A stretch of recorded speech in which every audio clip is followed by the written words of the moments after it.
Итак, дорогие друзья, я вас приветствую в сегодняшнем ролике. Сегодня мы рассмотрим с вами такой автомобиль.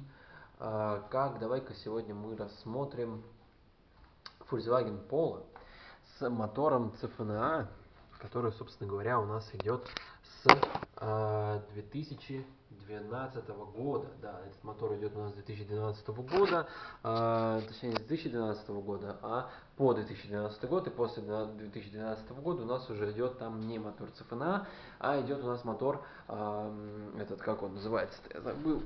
Короче, идет там мотор уже этот,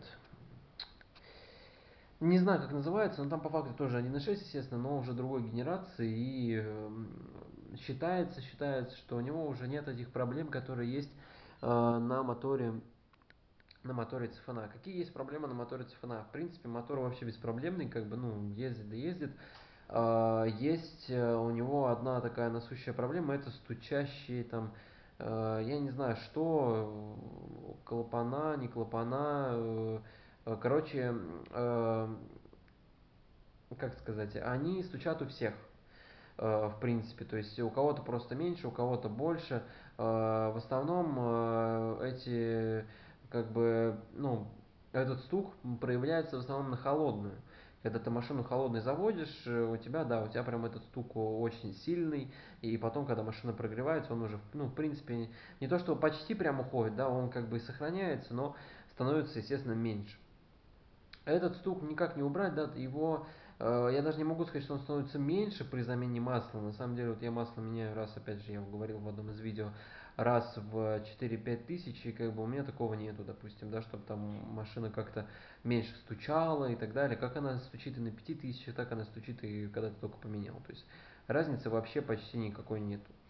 Поэтому, ну, как бы, наверное, разница есть, если вы будете заливать какое-то прям, типа, знаете, у вас было какое-нибудь прям хреновое масло, и тут вы решили, собственно говоря, залить какое-то хорошее, нормальное масло, то тогда да, конечно, тогда разница у вас будет, она будет достаточно ощутимая на самом деле, потому что все-таки, ну, как бы, мотор-то новое масло будет, да, брать, поэтому, понятное дело, что разница будет существенной, ну, я считаю. Говорить о том, что типа у кого-то стучит, у кого-то нет, это бред, потому что на CFNA моторе они стучат у всех. Они начинают стучать там где-то после, наверное, у кого-то на 20 тысячах, у кого-то на 30, кто-то на у кого, ну, в основном в реалиях наших это где-то после 70-50 тысяч. То есть, ну, короче, после 50 тысяч они начинают стучать. И, как бы, в принципе, с этим стуком машина приезжает там и 300, и 400 тысяч километров, да. Главное, просто меняйте масло почаще, заливайте какое-то более-менее качественное топливо, да. Кто-то говорит там, типа, на самом деле, как бы, я вот, как бы, ну, как, не знаю, можно сказать, как владелец, да, я могу сказать то, что, допустим, вот этот мотор Цифана, да, я заливал туда, допустим, сотый бензин, да, сотый газпромовский бензин, джи-драйвовский. По динамике разницы вообще никакой нету. Вообще никакой разницы по динамике нету. Есть только разница в расходе. Расход на сотом бензине больше, нежели чем на 95-м. Это действительно так, расход реально больше, и он больше, я вам так скажу, он больше в разы, ребят. Это действительно так.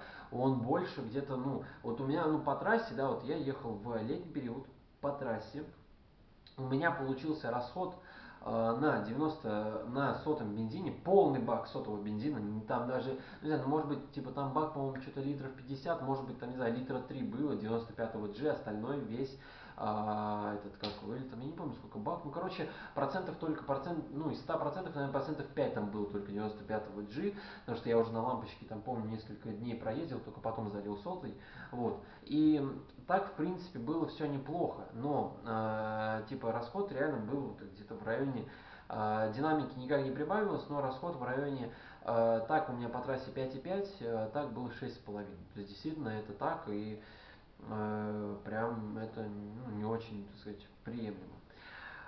Что касается, ну, я считаю, что ниже 95-го, я читал там в группе, ну, половудовцев, да, так сказать, что кто-то заливает 92-й, и там действительно расход меньше даже, чем на 95-м, едет она так же. Я в этом, собственно говоря, и уверен, да, что эти машины, они что на 92-м, что на 95-м, они едут одинаково. Может быть, какая-то, знаете, есть минимальная разница, допустим, когда вы там, не знаю, в какую-нибудь горку, да, допустим, если вы на 95-м G, она там у вас потянет на третий, если вы на 92-м, то вам нужно будет переключиться на четвертую, на вторую, допустим. Как бы так. Я считаю, только такая разница. Какой-то сильной, колоссальной разницы у вас не будет. Но я считаю, что мотору, конечно, будет не очень хорошо ездить на 92-м. Все-таки желательно какой-то более-менее качественный бензин туда наливать. И вот, собственно говоря, я вам и говорю про 90... Я заливаю 95-й G. Это вот газпромовский бензин. Есть обычный 95-й, есть 95-й G. 95-й G, он от 95-го отличается, по-моему, там что-то в районе, ну, может быть, может пол-рубля, да, типа подороже, короче, как-то так. Не особо большая разница. Ну, может быть, даже рубль разница, на самом деле. Не помню. Даже не смотрел на 95-й никогда, но вот я заправляю, сейчас цена на него где-то в районе 44, у нас в регионе 44, 44 с половиной, где-то даже, наверное, будет 45. То есть, короче, примерно вот такие вот цены. На самом деле, не особо они какие-то большие, да, не особо они какие-то прям это, да, то есть, ну, обычный нормальный бензин. Я считаю, что лучше залить нормальный бензин и ездить спокойно, нежели чем потом думать о том, блин, зачем я вообще залил этот бензин, да, типа, блин, действительно, ну, в машине будет не очень хорошо, поэтому я считаю, что, опять же, это касается, в принципе, любого автомобиля, да, если, конечно, это не какой-нибудь Жигуль, да, понятное дело, он там и на 92-м поедет, и 95-й ему особо-то и не нужен. А если мы говорим уже про какие-то иномарки, да, про какие-то более-менее, какие-то, ну, так сказать, не знаю, современные иномарки, да, я считаю, что все-таки нужно заливать хороший бензин, и, естественно, у вас будет, ну, вы, может быть, по динамике вы ничего не прибавите, может быть, и расход вы не сократите, но хотя бы в машине вы сделаете получше, да, именно двигатель, топливной системе, да, и как-то вообще что-то получше будет. Чем отличается, допустим, 95 от 95-го G? Считается, ну, как бы, так сказать, они позиционируют его так, что в 95-м G просто больше присадок, да, то есть всяких различных присадок для двигателя, и как бы, ну, ничем хуже этого не будет, да. Я не знаю, допустим, почему сотый бензин, он есть, расход у него больше на сотом бензине, я не знаю почему так, вот реально не понимаю. При этом динамики особо, хотя на самом деле, знаете, я именно по, так сказать, ну, своим ощущениям, да, динамики не появляются. Может быть, если его померить по Race Logic, да, допустим, на 95-м G он поедет, там, не знаю, 12 секунд, а на каком-нибудь 90, на сотом, да, допустим, он поедет там 11,5, либо 11,3.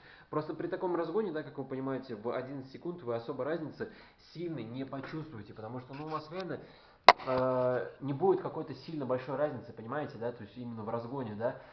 И как бы, ну, если даже вот эту полсекунды у вас будет, да, если у вас машина ехала 6 секунд и поедет 5,5, вы, наверное, почувствуете, да. А если у вас машина ехала 12 и поедет 11,5, ну, вы вряд ли это сами почувствуете, как и я.